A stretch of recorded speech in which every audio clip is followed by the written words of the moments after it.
I feel there should be a balance. Sometimes people do get carried away, right? Whether it's their opinions on someone else's life, whether it's their opinions on political issues, whether it's them venting out about their relationships, right? Certain things should be private, right? That's what I feel, and that's what I always try to tell my kids. I'm like, there are certain things that you should always keep to yourself, because everyone's entitled to their opinions, and you cannot impose yours on others, right? Yes, we have this platform of social media to say what we want to, but then so do others. And then what happens is you get into unnecessary confrontations with people, and what's the point? You're getting into a confrontation with a person you haven't even met, or who's just making a random comment on you. Like, why let that bother you? So there are certain things that you should just refrain from doing. So.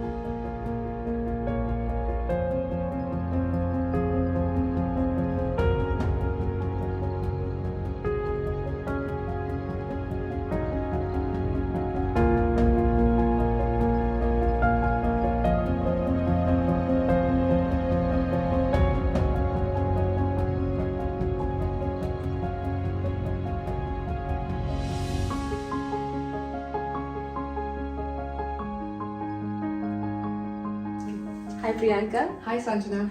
Hi, it's nice to see you back again. Absolutely, happy to be here. Happy, and it was really nice to talk to you last time, and we did touch base on a few things about how your life in US and how you grew your family and everything. So I had some questions about like social media. This is like a lot is going on these days. There's so many apps that we're using. What do you feel about all that? Like, how does it affect our lives? I call it a necessary evil these days. It's something that has become so ingrained into our lifestyles now that you can't say that it's necessarily bad. That's basically how I feel about it. When Facebook first started, I was absolutely against my daughter getting on it, and me getting on it. But then you hear from other people, and everyone's talking about it, so you get on it. And then for the longest time I was like, no one's posting pictures of my kids. I don't want that, because I don't know who's looking at it, who's not. But then you learn what the features are of an app that you're using, and then you slowly adapt to it, and now it's like it's just become a part of our lifestyle, is what I would say. So I just like to call it a necessary evil. So it does, you feel that you're saying that you were not on social media before, but then the environment kind of, like, you thought, okay, I should be on it. Yeah. I was hesitant in the beginning, because it was like I wasn't sure what it is, right? People are posting pictures, posting their thoughts, right? So it can get very personal. So I was hesitant getting on it in the beginning. So my husband and I, we made a joint account just to first explore. I was like, let's just look at it, and then we'll see how we like it, and and then take it from there. So that's basically how I got onto Facebook. If I remember, I got onto like professional social media a lot earlier, but but like the personal, whether it's Facebook, Instagram, it took me a while. It took you a while. So do you think there are any advantages of it, like? There definitely is. Like I said, it's gotten ingrained so much into our lifestyle. I mean, I see my kids on it all the time now. My older one, she is a social media director at her university, right? So she's doing a lot of work for the university on social media. So I definitely see the perks of it, because there's a lot of exposure that kids get that they might not just get from textbooks, right? Because they're they are exposed to a lot of things, right? Whether it's news, National Geographic, all of that, right? So there is a lot of exposure that the kids get that they might not necessarily get from school and textbooks, or even parents, right? So think it has its advantages for sure. Mm-hmm. How much though is still something that I question every day, because when we talk about exposure, if there's the positive, then there's the negative too, right? There's the bullying and all of that, all the crazy stuff, the cyberbullying, the crazy stuff that you see and hear about. So that's something that I do worry about as well. So do you also feel it affects the communication skills, like in some way, or no? Like face-to-face communication, do you see any difference, or do you think it doesn't affect that much? it does. I mean, to be very honest, I mean, I've made it a rule in my house that when we're doing, if you remember last time we talked about this, that we have this rule that we do one meal together, which is dinner. We have a rule that we will not have any telephones, like phones on the table with us, or the TV, so that we could talk about, so we could just talk as a family. When we first started doing it, it was difficult for all of us, but now it's just that fun. Even if it's just 30 minutes, it's just fun for all of us to just go over what we've done through the day and all of that. So it's definitely taken from communication. I mean, just the way we use our cell phones these days, we're all in the same house. We're 4 people in the house, but we'll text each other just to be like, hey, can you do this for me? Versus, calling someone and calling out, like come for dinner, exactly. like that. Yeah, I actually text everyone, like, dinner's on the table, come. So so definitely the way of communication has changed. And I think for our kids, especially for my younger one, I don't think she knows life any different, right? Like when my older one, in fact, tells her that she didn't have an iPad and the iPhones were not there when she was born, my younger one's very surprised. She's like, what did you guys do? How did you survive?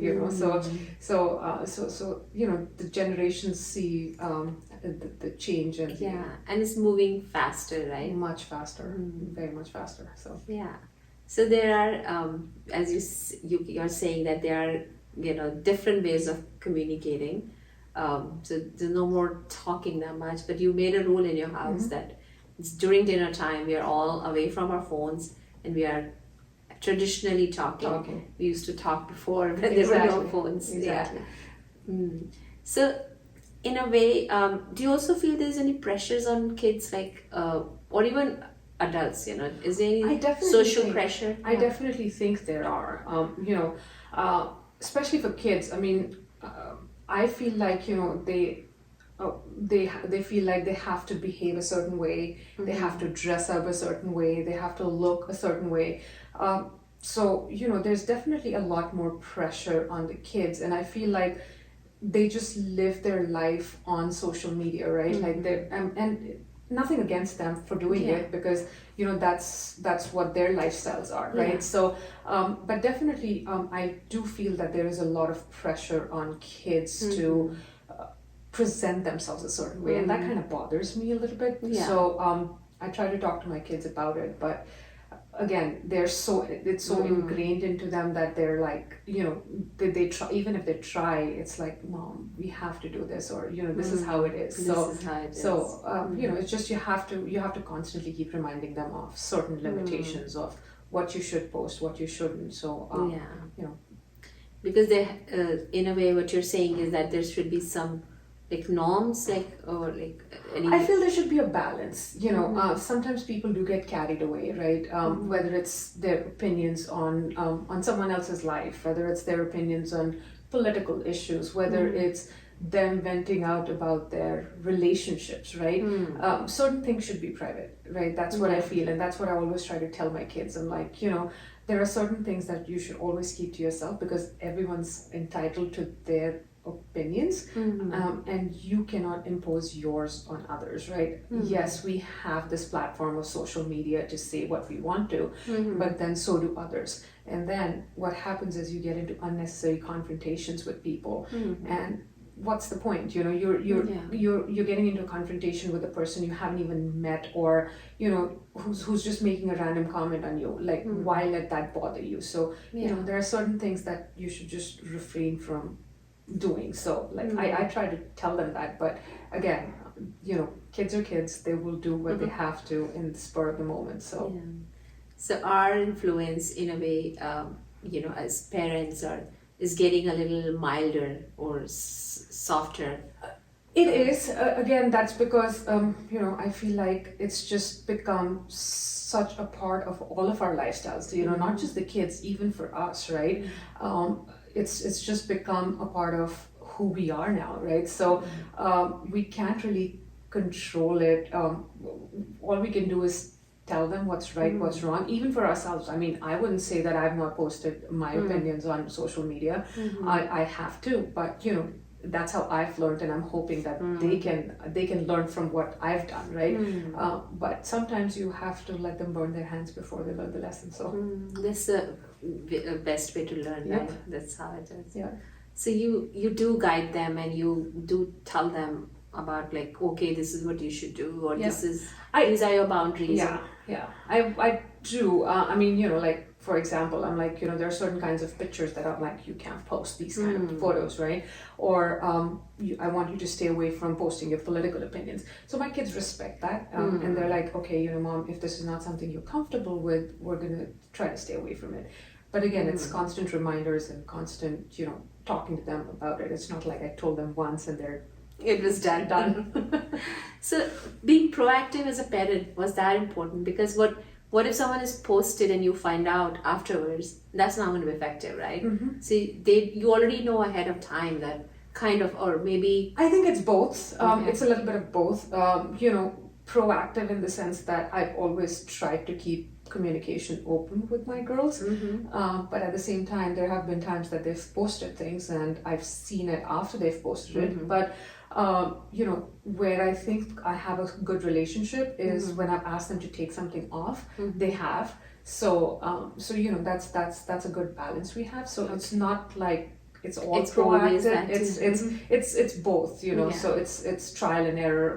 I always say parenting is trial and error, right? So you learn from your mistakes. Yeah.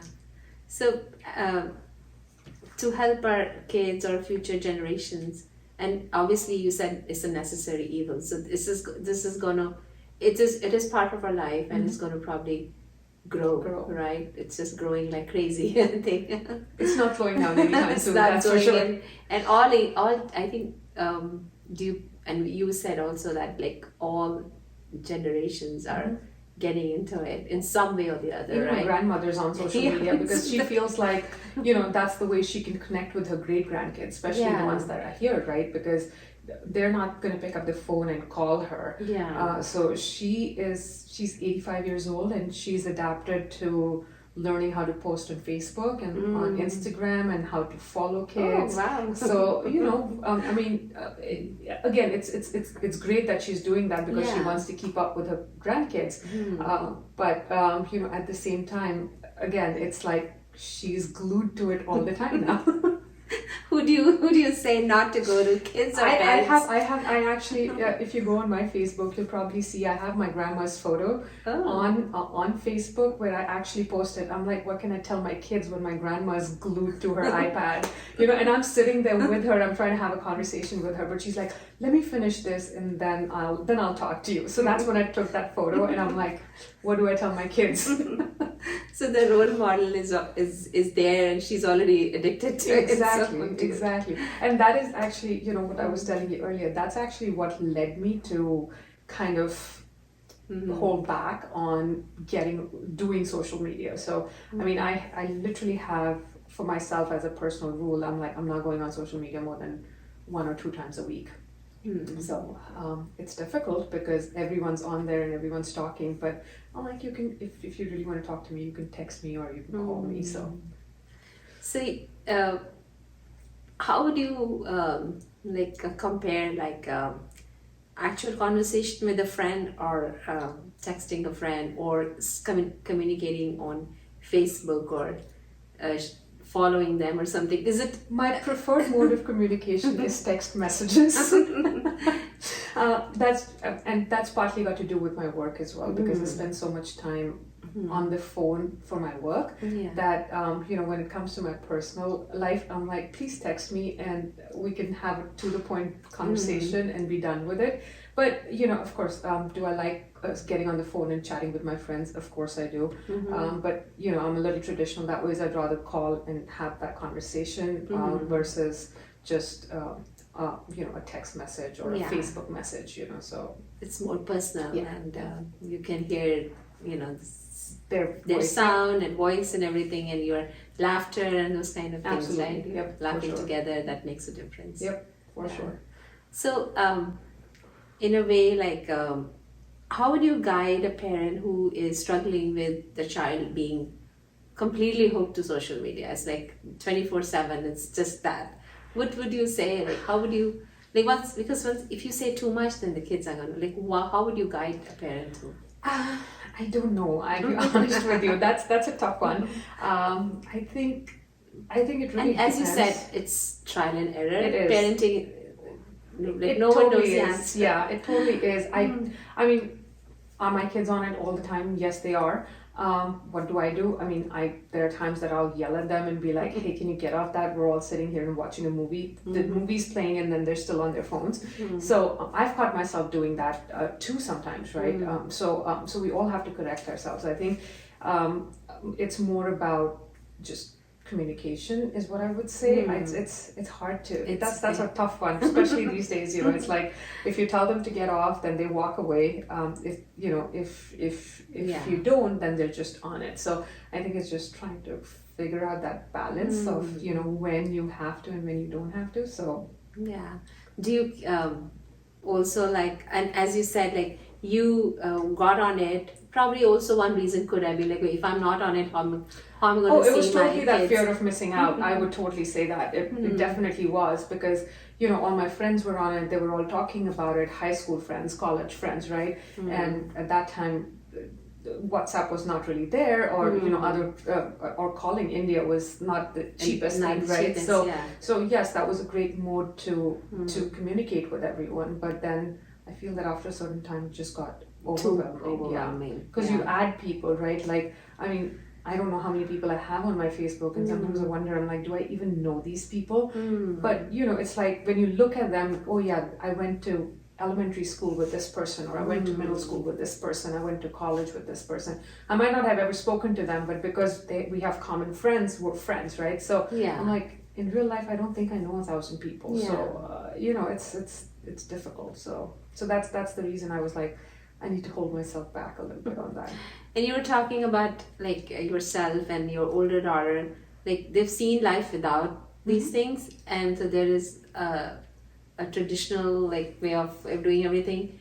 But the younger children, they've always seen it as if, so that for them it's going to be even harder because they've never seen anything else, right? So no, my older one always gives me a hard time versus her younger sister, is because when my older one wanted to get onto social media, I was all over it. I was like, no, you cannot, you're not allowed to until you're 12 or 13, you have to wait until that time, and then we'll see what you get and how you do it. And even then, I was like, I need your password, I need to know what you're posting, right? Like I was like a helicopter mom with her. My younger one, I think, was 9 or 10, and she's like, Mom, I made an Instagram account and I have a Snapchat account.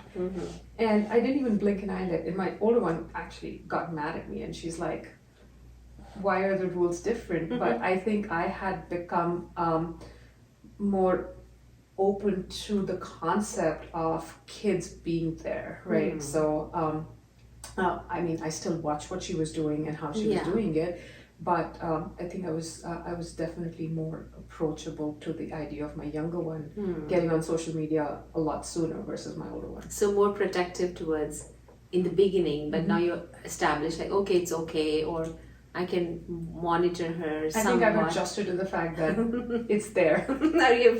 It's there, I can't do anything about it. Exactly. Much, And I think we all are using it in some form or the other, even in our careers or even otherwise.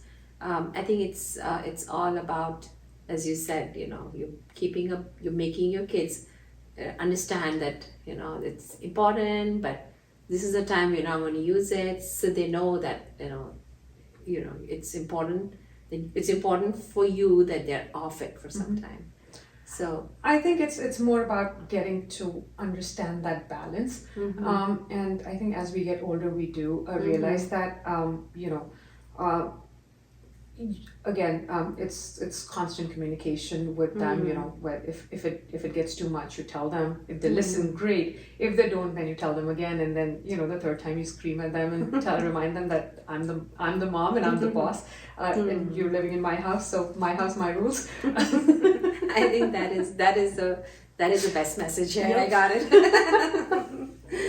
I think establishing the norms in us families are important. Absolutely. And a parent has a right to do that, like as long as it's in the right way.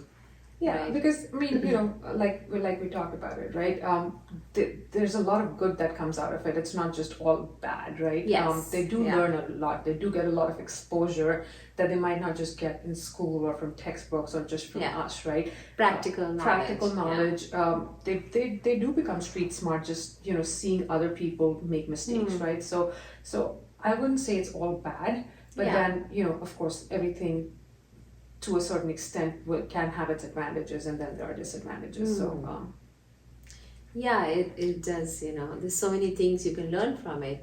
Like a lot of many kids, even many adults or older people, they're learning from it. absolutely. And so many news avenues. But obviously, the kids understand. I've seen the kids are pretty smart. They understand like which one is the accurate one, and they kind of Absolutely. figure out, right. Like my daughter started this whole remember in India when the whole farmer movement started. I didn't even talk to my daughter about it, but she learned about it through social media and through the news, right? And kids don't sit and watch the news like we do, but she found out. She did her research on it, and she did this whole presentation at her school for the farmer protest and why it was happening and why it was wrong and why people were protesting and all of that. So it's education. There was education. There was education that definitely came. Awareness is what I would say. It definitely came out of it, right? So there's a lot of things that girls, especially for me. I mean, I've said it before, right? For me, the fact that I have two girls, I'm always very self-conscious that they are aware of these things. What's happening. Yeah. And I think that way I agree with you that it's like anything else, like if you have too much of it, it's bad. If you have If you don't have it, then also, then also it's you bad. can't keep the kids off of social media these days. I mean, imagine if my 14-year-old goes to school and she tells her friends that she doesn't have an Instagram account, right? Yeah. I mean, it's like they'll be like, "What's wrong with you?" Right? And if she says my mother's not allowing me to have it, I mean, in today's day and age, I don't think that's something that's acceptable. That's And acceptable. what she's probably going to do is she's going to make an account, and I will not find out about it. So that's a very good point. Yeah. I'd rather be in the know and know what she's doing versus them hiding things from me. So Yeah. So you are having an open communication so they can talk to you, and then they're not scared of you, so they can scared of you in a way that okay, it's your house, your rules, but no, I want them to be scared. scared, but in still a way that okay, they can still share stuff Yeah, with you, right? yeah. I think it's that like you said earlier, it's like that fine line between being a friend and being a parent. That I think as a parent, you are the one who constantly have to remind yourself that where that line is. So more than the kids. So Yeah, that is nice. That is awesome. It's nice to, I always thought about social media as you said, necessary evil, which I agree when you said that. Like, it's there and we want it, but how much we want it. I mean, I think everyone finds their own balance is what I feel. There are times I mean, like there was a time, like I said, I was posting on it 24/7. Like if something happened, I had to post, right? Like if I'm going out for dinner or if I'm going out for a dinner date with my husband, the first thing I had to do was post on social media about it. But then eventually I realized, I'm like, why does the world need to know that I'm going on a date with my husband, right? That's our time and our moment, right? Instead of spending time with him, I was busy taking pictures to Best post, picture possible. right? So I'm like, we're not doing that anymore. So I think everyone finds their own balance, right? Do I appreciate people who do that? I definitely do. Do I want to do that for myself? No, I don't. So it's just where I am. I don't look at anyone. I mean, there are people who why do you do it? I don't think that way. I'm very appreciative of people who put in the time and effort to post. Yeah. Because again, it's an art and a skill that I don't think I have. So to each their own. Yeah, that is a good way of thinking. Thank you so much, Priyanka. Absolutely. It was great to see you, Thank as you so always. Much. Absolutely, same here. All right. All right. Good, That was good. If you wanna talk about anything at all, then you know who to call. Just tell Sanjana. Tell Sanjana. Tell Sanjana. Tell Sanjana. Just tell Sanjana.